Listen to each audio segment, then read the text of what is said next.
Social media के कई post में दावा किया गया है कि अखिलेश यादव की बेटी ने अपने पिता के 7 करोड़ रुपए लेकर किसी लड़के के साथ फरार हैं। दोस्तों, राजनीति में आरोप प्रत्यारोप नई बात नहीं है। नेताओं पर आरोप लगते हैं, पार्टियां एक दूसरे पर हमला करती हैं, लेकिन जब राजनीतिक लड़ाई किसी नेता के परिवार, उनकी बेटी और उनकी निजी जिंदगी तक पहुंच जाए, तब सवाल सिर्फ राजनीति का नहीं रह जाता है, बल्कि मर्यादा, कानून और समाज की सोच का भी बन जाता है। उत्तर प्रदेश की राजनीति में इस समय एक ऐसा ही मामला सामने आ रहा है। समाजवादी पार्टी की राष्ट्रीय अध्यक्ष अखिलेश यादव की पुत्री अदिति यादव को लेकर सोशल मीडिया पर कुछ पोस्ट वायरल किए जा रहे हैं, जिनमें उनके चरित्र पर सवाल उठाने की कोशिश की गई है।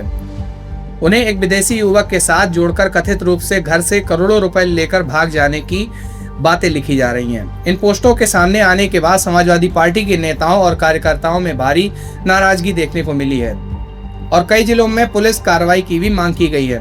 मामले की शुरुआत सोशल मीडिया पर वायरल हुई पोस्टों से है, जिनमें दावा किया गया है कि अखिलेश यादव की बेटी अदिति यादव लंदन में पढ़ाई के दौरान नाइजीरियन युवक के साथ संबंध में थी और वह घर से 7 करोड़ लेकर फरार हो गई हैं। कुछ पोस्टों में यह भी लिखा गया है कि कई दिनों से वह लापता हैं। इन पोस्टों में अदिति यादव की भी तस्वीरें लगाई गई हैं। उन्हें लेकर ऐसे दावे किए जा रहे हैं जिनका अभी तक कोई आधिकारिक आधार या प्रमाण सामने नहीं आया है। समाजवादी पार्टी के नेताओं का कहना है कि यह पूरी तरह से झूठ, मनगढ़ंत और चरित्र हनन करने वाली चीजें हैं, जिसका उद्देश्य केवल राजनीतिक लाभ के लिए अखिलेश यादव और उनके परिवार को बदनाम करने के लिए है।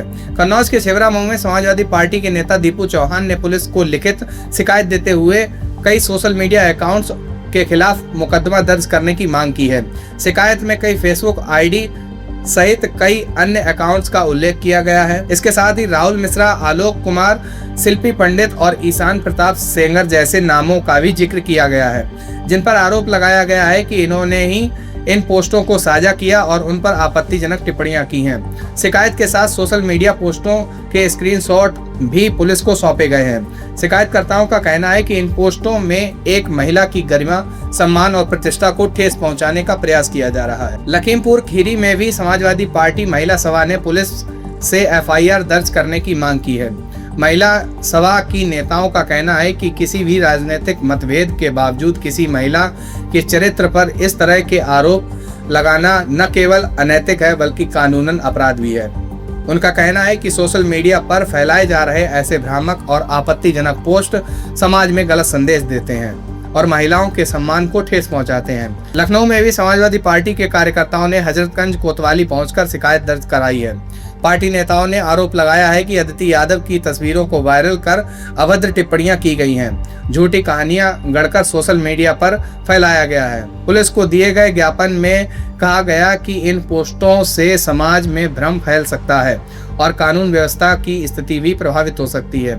पुलिस ने शिकायत मिलने के बाद जांच शुरू करने और साइबर सेल्स को मामले की जांच सौंपने की बात कही है। अब सबसे बड़ा सवाल यह है कि क्या अदिति ने वास्तव में कोई चोरी की है? इसका जवाब है, अब तक उपलब्ध किसी भी आधिकारिक जानकारी, पुलिस रिकॉर्ड, न्यायिक दस्तावेज या विश्वसनीय समाचार रिपोर्ट में कोई भी ऐसा प्रमाण नहीं मिला है जिससे यह साबित हो सके कि अदिति यादव ने किसी प्रकार की चोरी की है। सोशल मीडिया पर लगाए गए आरोपों को शिकायतकर्ताओं ने पूरी तरह से झूठा और निराधार बताया है। अभी तक किसी जांच एजेंसी या पुलिस विभाग ने ऐसे किसी आरोप की पुष्टि नहीं की है, इसलिए तथ्यात्मक रूप से यही कहा जा सकता है कि चोरी का दावा केवल सोशल मीडिया पोस्टों में किया गया एक लगाया गया आरोप है, जिसकी कोई आधिकारिक पुष्टि अभी तक नहीं हुई है। समाजवादी पार्टी इस पूरे मामले को लेकर केवल एक सोशल मीडिया विवाद नहीं मान रही है। पार्टी नेताओं का आरोप है कि यह एक सुनियोजित राजनीतिक अभियान का हिस्सा है। सपा नेताओं का कहना है कि हाल ही में राम मंदिर में कथित चोरी और चढ़ावे से जुड़े मुद्दे सबसे पहले अखिलेश यादव ने उठाया था। उनके अनुसार जब मुद्दे पर सरकार और भाजपा घिरती नजर आई तो ध्यान भटकाने के लिए अखिलेश यादव के परिवार को निशाना बनाया जा रहा है। सपा नेताओं का आरोप है कि अदिति यादव को लेकर फैलाए गए पोस्ट उसी रणनीति का हिस्सा है। हालांकि भाजपा की ओर से इस आरोप पर अभी तक कोई आधिकारिक प्रतिक्रिया सामने नहीं आई है और ना ही किसी जांच एजेंसी ने यह कहा है कि इन पोस्टों के पीछे किसी राजनीतिक दल की भूमिका है। समाजवादी पार्टी के कई नेताओं ने इस मामले पर सख्त कार्रवाई की मांग की है।